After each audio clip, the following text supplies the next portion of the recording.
It's no secret, GS is in a little bit of a content drought at the moment. So since there's really nothing going on, why don't we take a look back at everything that's happened in GS revolving crossovers and tell you some of the greatest crossovers that have came out to this game. Now, of course, this list is subjective, but I'm also looking at this from a bit more of a realistic point of view, because some of these crossovers are on here not because they're necessarily one of my favorites, but more so the impact they had on the game. And they're not in any order, by the way. We've had a lot of crossovers in GS, and trying to put these all in an order, I probably could, but I just want to talk about all of them that come to mind when I think about the greatest crossovers we've ever had. So starting with one of the first, and I really do mean the first crossover that I think ever came out to GS, Kill la Kill. The original Kill la Kill really changed the game because it brought Ryuko, Mako, and Satsuki. And back then, there wasn't that many characters in the game. Like, probably less than 100, if I'm not mistaken. And this is specifically talking about awoken characters. Probably less than that. There's probably less than 50 awoken characters. So you can imagine having that little of a roster and bringing in a character like Mako into the scene. Also, here's a crazy story for you guys too,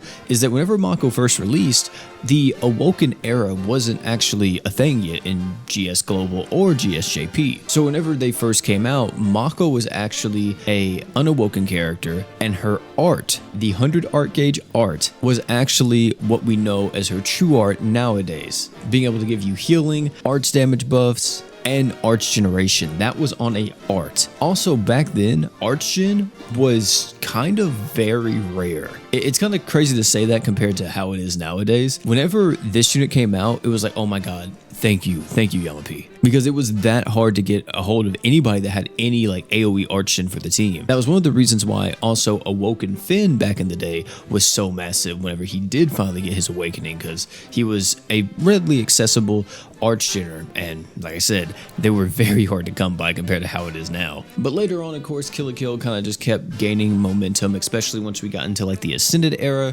and we got characters like Hoka and everything. And every time they add newer characters to Kill la Kill, you best believe it's going to be more than likely some of the best characters you've ever seen this game have. Maybe not all of them, but at least one or two of them are going to be completely bonkers. For the next crossover, it's no surprise that it is this, but I will say for people that are watching, some of you guys may hate me for saying this, Tensura. We've had Tensura so much in GS, and you can't deny how strong Tensura was coming out the gate, man. Whenever Tensura released back then, we had originally Rimuru, Benimaru, and Milim. Not to mention the equip that it brought. It brought Milim's clothes and the mask you can get from the events, and that mask carried so many people. You know, if you were back then, you know for a fact that sealed mask, I think that's what it's called, carried you. If you didn't have time to farm Blessed Demon Hearts, you just ran around with that. This one's a bit different though, because I think this crossover did get a bit stronger and a bit more impactful as time went on. Also, I don't feel like this is the most game-breaking crossover we've had. It's kind of weird. It's a very strong, very powerful crossover, but definitely not on the level of, I would say, something like Kill la Kill, right? As for the later versions of this crossover, of course, we have the Christmas units, we have the New Year's characters, and then finally we have the Ascended ones. The Christmas and New Year's characters, I feel like we're never on the same level as the original three. Specifically when we're talking about Rimuru, Christmas Rimuru was probably the closest we ever got to him power creeping the original version of himself. And then New Year's Rim looked really good, very promising. I remember I thought this character was going to be the greatest thing that ever came to GS, and he came out and he was kind of whatever. He really wasn't that good. But some characters that were really good, New Year's Milim, really changed the meta for nuking. Santa Shion, very strong and even still being used to this day with her accuracy increases and everything, plus all of her additional damage. And you best believe, since these characters are now Dreamo evolutioned, a lot of these awoken units are still being used even by in-game players. Demon Lord Rimuru was the damage carry for so long in Mono Dark Demon. Well, I say for so long like he's been replaced. He still is the main damage carry in Mono Dark Demon. You had Diablo, which some people have mixed feelings on him. I'll tell you right now, Diablo is like the greatest utility character I've ever used. He kind of does a little bit of everything, but overall he's just so good at like filling in to pretty much any team. Really the only person from this Ascended crossover that I personally didn't like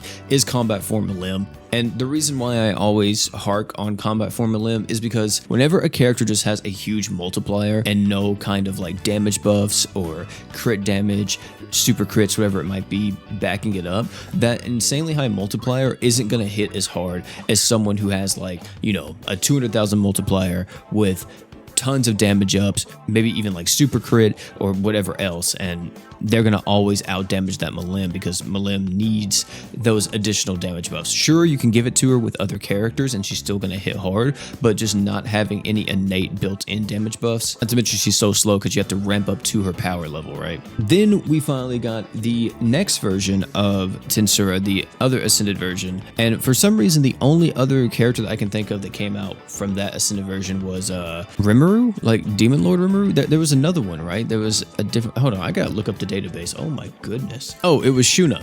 Yeah, Shuna and Demon Lord Samurai Rimuru.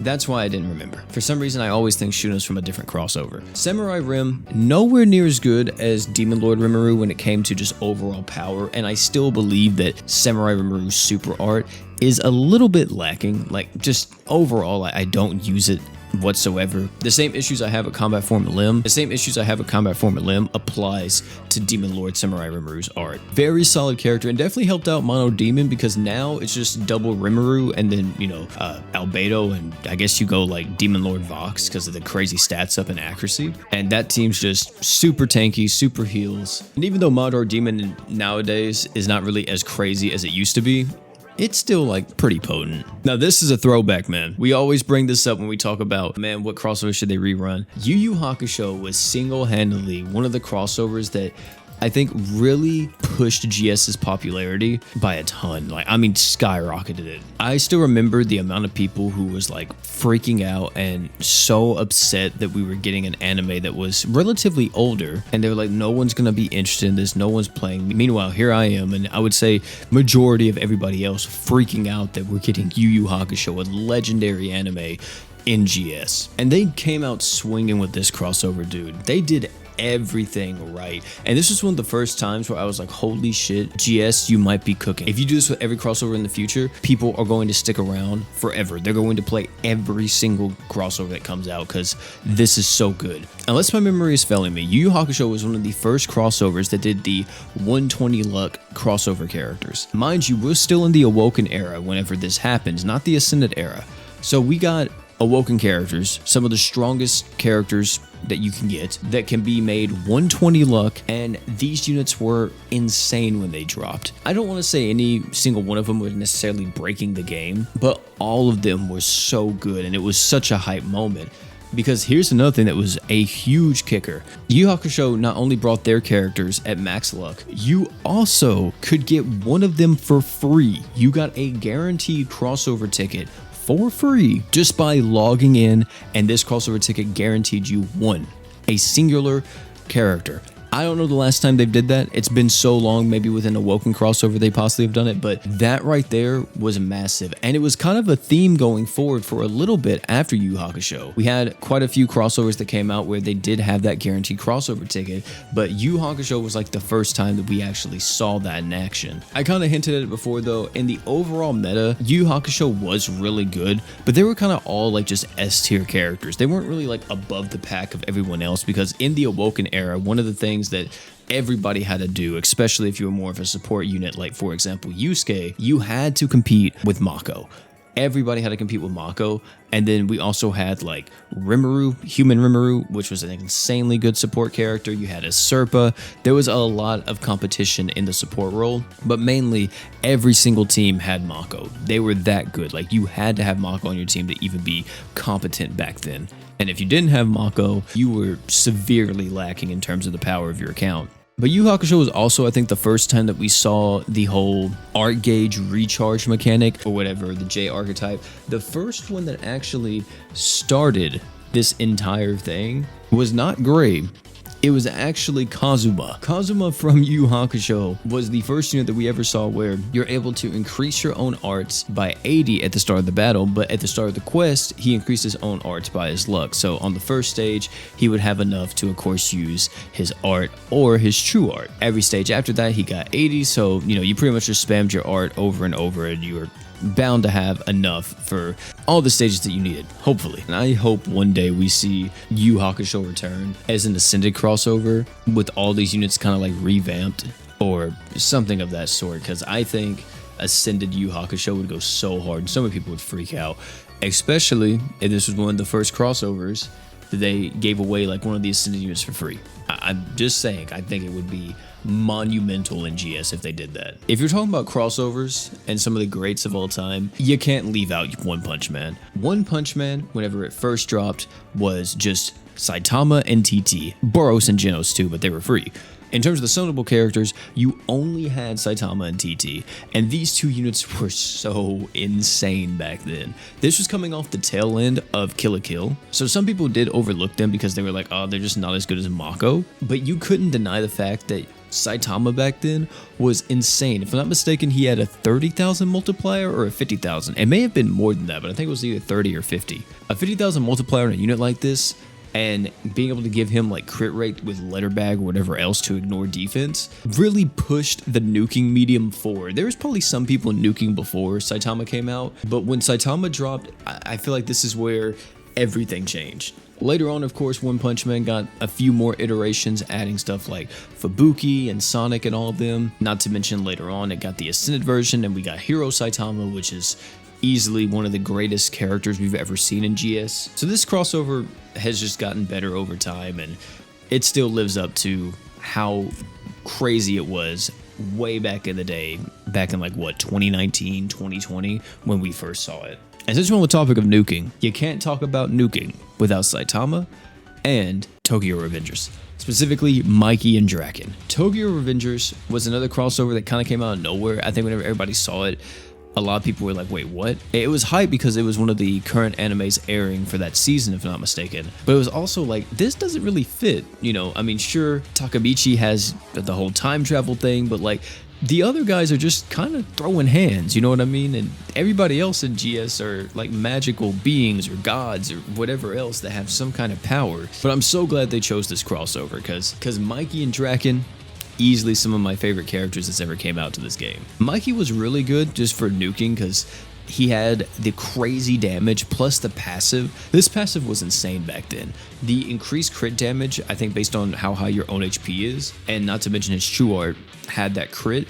So you would just kick folks to literally Kingdom Come. And the fact that Draken was also beside him or always on every nuke team was so good, man. Draken having the passive 100% physical damage up, plus the arch gen that he gave to the entire team just by being on the team. He also was able to stack physical res down, and he had arch gen on that stackable physical res down. So he was kind of like a bit of a team player. The main reason why I used him though was just for the fact that he gave everyone that 100% physical damage buff, plus the arc gauge. He was so good for nukes and equipment. He was allowing you to clear so many stages whenever you probably shouldn't. The fact you could just use your equips, hit for like 50,000, 100,000 or whatever because Draken was on the team buffing them up. Plus you had like equips that were giving you attack buffs and all that, so it made it to where you never ever had to worry about your equips failing you pretty much. But yeah, man, Tokyo Revengers, amazing crossover.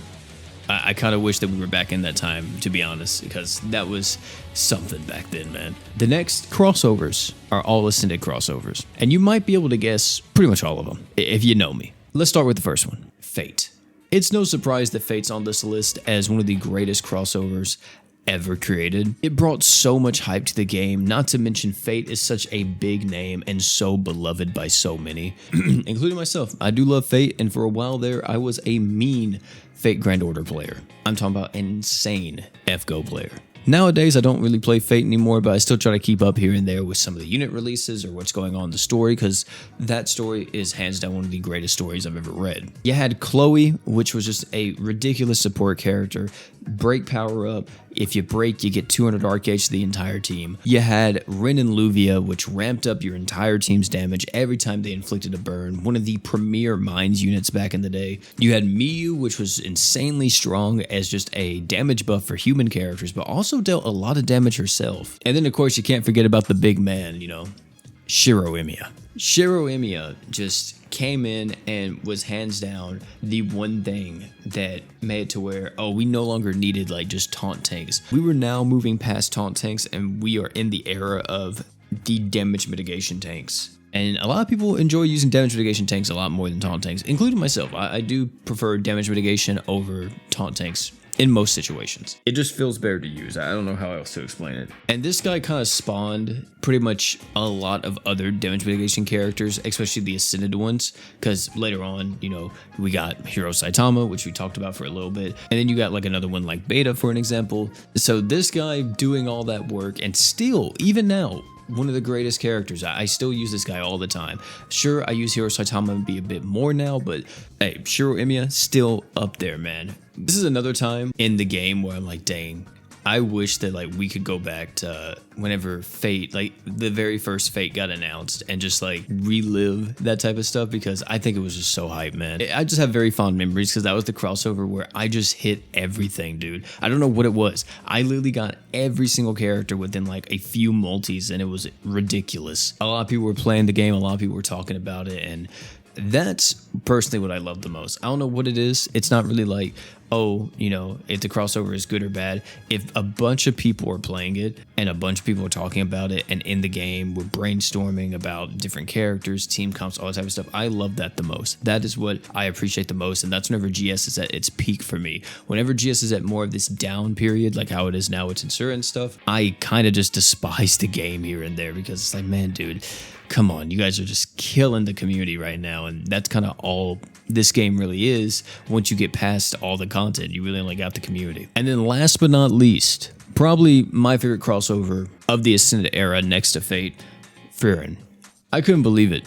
Whenever I saw it, I was like, there's no way they did it. And they did. And sure, people have their gripes with it. It may not be one of the greatest crossovers that ever happened, but I think the significance of this is what matters more than like what the units did themselves. Frieren was on top, you know, everybody was talking about it, especially if you're into anime, man. Frieren is one of my favorite characters to use for Mono Light. Let me just let that be known. She's so good. Stark does so much damage, man. I know at times it feels like he doesn't do damage, but then if you get him in like those right situations, it's like, oh my goodness, Stark, calm down. You have Fern, which is just like this machine gun of damage. As long as you keep supplying her with Archgen, she's gonna keep going off and off and off. And we can't forget about Yubel. I think Yubel is probably one of the only characters that, I think Yubel might be the character that a lot of people forget about in this crossover. Still a fantastic unit, especially for Mono Earth. Really strong stuff here. She's always on my Mono Earth team, and yeah, I mean, I love her, to be honest with you. She's so freaking good. Those are my crossovers that I would consider the greatest crossovers that have ever came out to GS. Of course, you could argue for any of the crossovers that we've had to be part of this list. Like I said in the beginning of this video, it's a bit biased. I try to be very real with this list, but some of these picks are definitely, you know, more of my bias, especially like Frieren and stuff. But hey, you guys can let me know your list down below in the comment section. And also, while you're down there, why not let me know what crossover would you like to see come to GS in the future? I'll be reading all that stuff, so leave it all down there. Oh, and one thing before y'all leave, don't forget to drink water.